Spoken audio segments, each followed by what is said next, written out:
আজ প্রতিটা বাঙালির মন খারাপ কেন জানেন? কারণ ওই যে পুজো বিষয়টা না আসছে আসছে এটুকুর মধ্যেই ভালো, কারণ চলে এলেই তো আবার দশমী, আর দশমী এলেই তো মাকে বিদায় নিতে হবে। সো আমি ঠিক পূজার শেষে বা প্যান্ডেলের সামনে দাঁড়িয়ে আছি, মায়ের সামনে। আজ এতটুকু আমি বলতে যাচ্ছি আমাদের যজ্ঞবাসীর জন্য, এবার আমরা যতটুকু আয়োজন করতে পেরেছি আমাদের সাধ্য অনুযায়ী, আমি মায়ের কাছে মানে মায়ের কাছে আমাদের আত্মনাদ একটাই, বা মায়ের কাছে এতটুকুই চাই, মা আমাদেরকে আশীর্বাদ করুক, কৃপা করুক, সামনে আরো যেন আমরা আরো ভালোভাবে নিয়ে আসতে পারি, বা জগদলবাসীকে আমাদের দিনাজপুর জেলাকে একটা ভালো কিছুর উপহার দিতে পারি।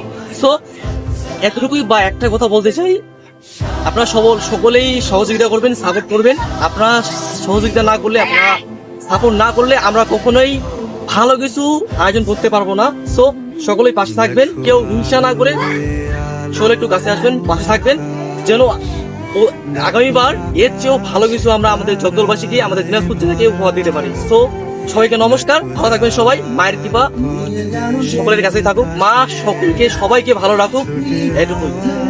জয় মা দুর্গা।